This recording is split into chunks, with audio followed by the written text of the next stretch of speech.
Halo, apa kabar? Senang sekali bisa ngobrol kembali bersama dengan Bung Rocky ini setelah menikmati akhir tahun ya, Bung Rocky. Bung Rocky para pembela Jokowi ini kalau kita amati di media sosial langsung beraksi ini setelah OCC RP ya. Ini Organized Crime and Reporting Project mempublikasikan Jokowi sebagai salah satu pemimpin terkorup di dunia. Mereka ini ada yang saya amati menyebutnya sebagai konspirasi asing, menjatuhkan nama baik Indonesia.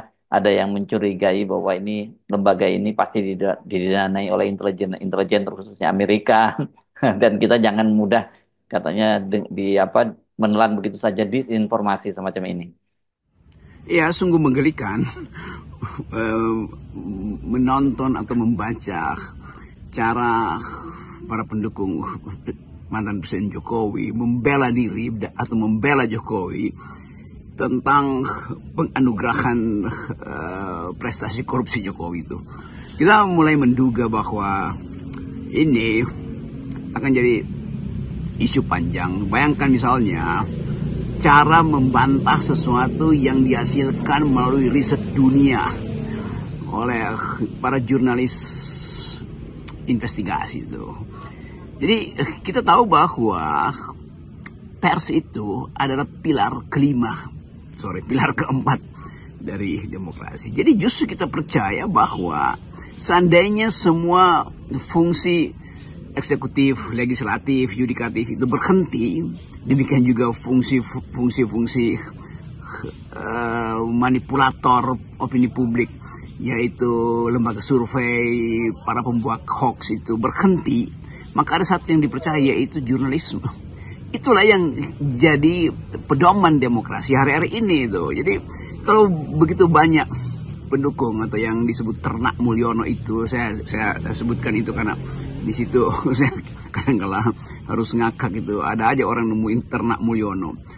Betul-betul mereka sekedar beternak isu tuh, tidak mampu beternak pikiran karena tak nampak di situ semacam bahkan satu sikap akademis untuk menunda komentar dungu. Kan itu yang terjadi. Jadi permainan isu hari ini pasti akan lebih lengkap lagi kalau kita nilai dari awal bahwa sensasi pasti akan muncul, tetapi selalu ada substansi yang dipakai secara sangat normatif atau bahkan secara determinatif oleh lembaga-lembaga yang kita sebut sebagai penuntun kemasukakalan pikiran dunia. Itulah para jurnalis investigasi tuh. Jadi mencurigai para jurnalis investigasi, justru kita harus curigai kenapa orang mencurigai fungsi jurnalis investigasi. Ya, memang fungsi mereka menginvestigasi. Jadi tampak sekali bahwa aparat Jokowi itu nggak mampu untuk berpikir investigatif. Saya sebut aparat Jokowi tadi untuk tidak mengatakan ternak-ternak Jokowi ya. Jadi timbul semacam pikiran baru bahwa ya ini memang di era Pak Jokowi itu pikiran itu memang tidak diandalkan sebagai narasi untuk menghasilkan percakapan yang dialektis. Jadi saya kira itu hal yang di awal tahun ini akan berlanjut, yaitu kedunguan para pembela atau kedunguan ini. Jadi saya sulit cari istilah karena tadi saya sebut ternak-ternak Mulyono. Tapi oke, kita ambil aja satu prinsip bahwa mereka yang masih berkerumun di sekitar Pak Jokowi itu terlihat makin lama makin dangkal karena tidak punya semacam, ya bukan sekedar argumen akademis, kepekaan akademik aja terhadap hasil investigasi para jurnalis dunia itu dianggap sebagai provokasi. Jadi ya kedangkalan itu memang sudah berawal sejak Jokowi memerintah negeri ini. Seperti biasa, respon Jokowi itu standar ya. Katanya silahkan dibuktikan, ya kalau ada bukti-bukti silahkan dilaporkan. Nah yang agak belakangan ini yang agak maju ada tambahan dari Jokowi. Dia menyebutnya itu fitnah dan framing. Nah Pak Jokowi dalam waktu berapa terakhir ini berapa kali menggunakan kata framing ini. Ya kalau disuruh dilaporkan, kita udah hafal lah kalau cuma dilaporkan ke aparat penegak hukum di Indonesia, apalagi di eranya Pak Jokowi, ya itu kan perbuatan yang sia-sia saja ya. Tapi kalau di dunia internasional ini nggak perlu dilaporkan karena ini persoalan bukan kemudian tindakan hukum tapi lebih pada opini publik dunia.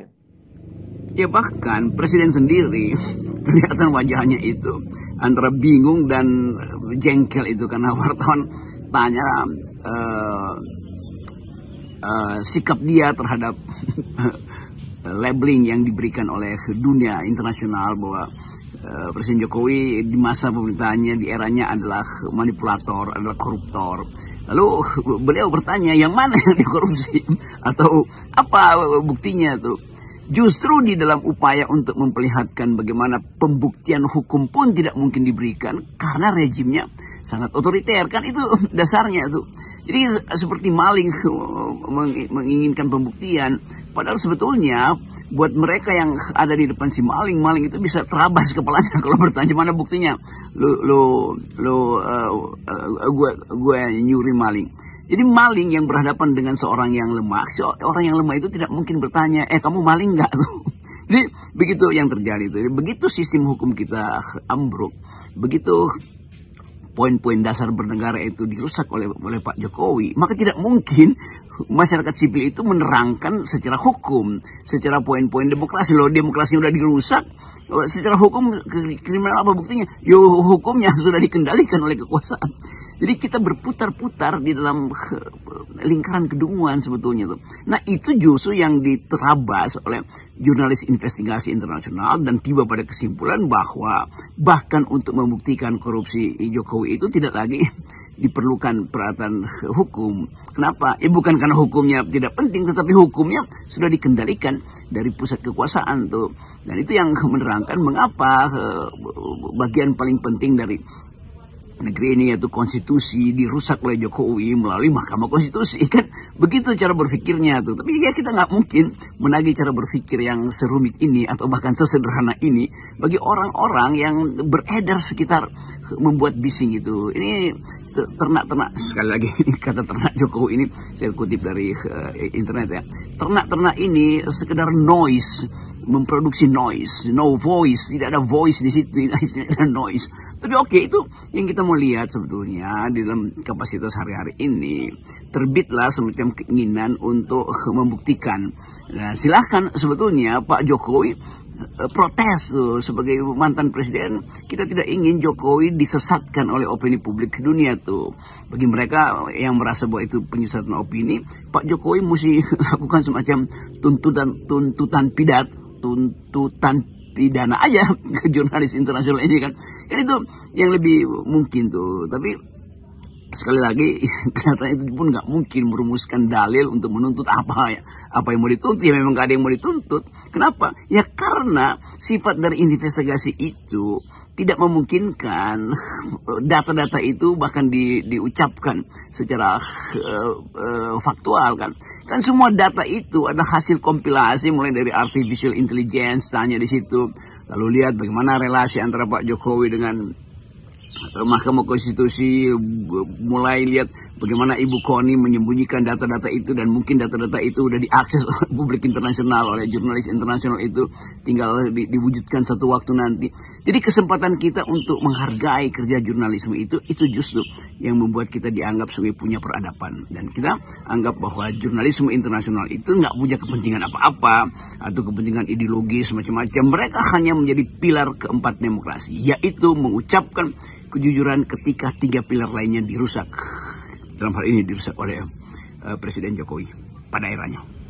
Walaupun Jokowi dan para pembelanya ini mencoba menafikan bahkan mendowngrade posisi RP, tapi kredibilitas lembaga ini di kalangan jurnalis investigasi dunia ini sangat dihormati.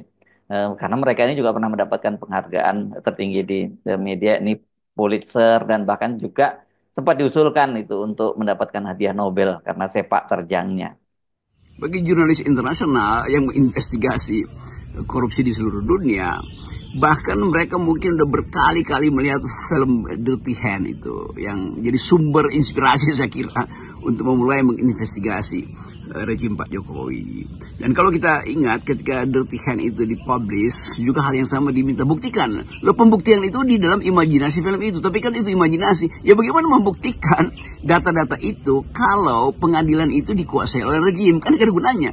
Justru Dirty Hand itu menjadi semacam pengadilan imajinasi, pengadilan pikiran karena pengadilan faktual tidak mungkin dilakukan ketika rejim itu otoriter. Kan itu dasarnya. Demikian juga pengadilan rakyat. Kenapa nggak diadili di Indonesia? Di Indonesia pakai forum apa?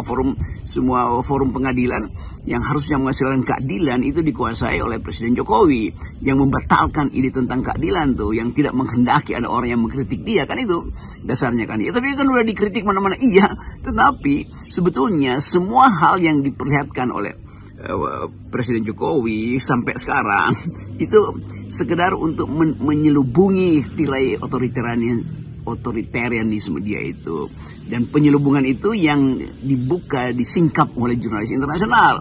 Maka timbullah konklusi bahwa Jokowi adalah otoriter koruptor tuh. Itu bahkan ditulis di dalam disertasi itu, di dalam buku yang diterbitkan oleh para Indonesianis itu. Jadi sebetulnya konyol kalau diminta semacam pembuktian faktual. Justru fakta-fakta itu disembunyikan. Jadi fakta di dalam Dirty Hand yang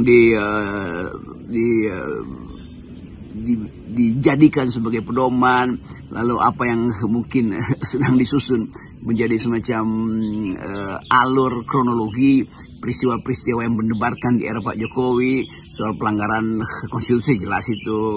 Dan saya kira ada sesuatu yang akan meledak minggu-minggu ini, yaitu soal gratifikasi. Dan gratifikasi itu menyangkut sensasi baru yang pasti diketahui oleh jurnalis internasional tuh, soal keluarga Pak Jokowi yang sangat mungkin terlalu sering memperoleh gratifikasi, tapi tidak mungkin dilaporkan karena itu juga kenikmatan kekuasaan. Kan itu semua yang kita sebut sebagai sesuatu yang substantif. Jadi balik lagi pada problem negeri ini, para pendukung Pak Jokowi itu yang beredar di media massa, masuk keluar dalam talk show, itu betul-betul mereka yang kekurangan pikiran dan tidak mampu untuk menyelesaikan argumennya, karena memang sekedar dipaksa untuk membela junjungannya kan. Jadi kalaupun mereka punya semacam pernah belajar metodologi, pernah belajar tentang critical narrative investigation, atau pernah mampu untuk mengintip di dalam dirinya sendiri, kapasitas otaknya masih ada apa enggak, kelihatannya itu tidak diperlukan lagi. Jadi kita akan lihat hilir mudik mereka yang berupaya untuk membela Jokowi, tapi dengan dasar yang sangat dangkal, atau bahkan dengan memalsukan psikologi badannya itu, psikologi tubuh, sehingga terlihat bahwa dia sebetulnya ada dalam tekanan psikologi, tapi berupaya untuk seolah rasional, padahal dua-dua hal itu dia tidak punya. Itu rasionalitas dia tidak punya, dan yang dia punya adalah defense mechanism yang sebetulnya secara psikologi menunjukkan orang yang kalah. Di Indonesia kan para pendukung Jokowi ini termasuk lembaga survei ya, selama ini kan mencoba mengglorifikasikan Jokowi sebagai presiden paling berhasil, paling sukses di Indonesia gitu ya. Tapi ini seperti pepatah, jadi panas setahun dihapus oleh hujan sehari. Dengan nominasi dari posisi RP ini sebagai finalis pemimpin terkorup di dunia, ya dunia akan mencatat Jokowi seperti itu. Dan itu nggak mungkin mau dipuja-puji oleh para buzzer dan lembaga survei yang ada di Indonesia. Apapun sudah terjadi, yaitu perilaku otoriter, perilaku koruptor dari dinasti Jokowi sudah dicatat dalam sejarah. Bagaimana menghapusnya tuh? Ya, anak atau keluarga Jokowi, anak cucu Jokowi akan membaca itu. Lalu dia tidak punya kesempatan untuk bertanya lagi itu, karena sesuatu yang sudah dibenamkan di dalam teks sejarah itu tidak bisa dihapus. Kalau dia sekedar ada di dalam kemarahan publik, ya biasa aja tuh, toh bisa dibantah atau dipanggil berdasarkan undang-undang ITE, bahwa si ini melakukan penghinaan pada presiden, si ini mengolok-olok keluarga presiden, iya. Tetapi kalau dia udah keluar dari batas sebetulnya batas nation state kita, beredar di sistem global, itu nggak mungkin dihapus itu kan. Jadi akan terlihat nanti bagaimana anak cucu Pak Jokowi mungkin akan pada akhirnya satu waktu akan memahami bahwa yang dicatat oleh sejarah dunia itu adalah aksioma tertinggi dari perilaku ayah atau kakek mereka tuh. Dan bagaimana mereka membantah, kan tidak ada bantahan. Tidak mungkin misalnya mengandalkan pemerintah hari ini untuk membantah sesuatu yang pernah terjadi di era Pak Jokowi kan. Kan tidak mungkin tiba-tiba Menteri siapa Ibu siapa itu Menteri Digital Informasi itu datang untuk memberi konferensi pers, diketawain dunia, atau Menseknek datang untuk menerangkan itu tidak mungkin terjadi itu. Jadi kita tiba pada semacam faktisiti bahwa semua cetak biru blueprint di dalam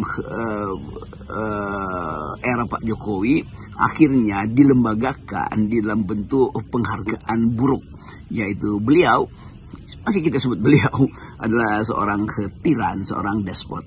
Kalau mungkin diungkapkan dengan cara yang lebih masuk akal, kelihatannya catatan ini akan jadi pertimbangan panjang nanti yang akan mewarnai era kepemimpinan Pak Prabowo ke depan. Itu kan setiap orang yang hendak berinvestasi masih mengingat bagaimana impact atau efek atau dampak dari kerusakan demokrasi dan kerusakan sistem hukum yang ditinggalkan oleh Pak Jokowi. Apakah masih berlanjut di era Pak Prabowo? Itu kan pertanyaan para investor juga tuh.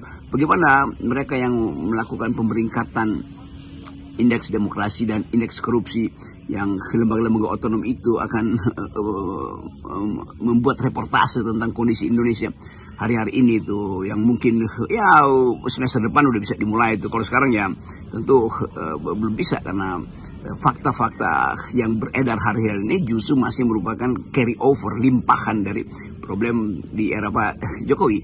Jadi sekali lagi, apa yang sudah diputuskan oleh Dewan Juri Internasional yang lembaganya itu terandal harus diterima sebagai fakta. Jadi mereka yang masih menggeliat kayak cacing kepanasan, mereka yang masih berupaya untuk naik ke atas bukit digiring sebagai ternak, itu akhirnya melihat dari atas bahwa memang Indonesia dirusak oleh seseorang yang hari-hari ini disebut sebagai Mulyono. Jadi itu historical event yang akan menetap, diingat dan dipostulasikan dalam sejarah Indonesia, bahwa ada seseorang yang dalam persembunyian kesederhanaannya itu dielulukan oleh mereka yang digaji untuk memuja-muji itu, akhirnya diputuskan sebagai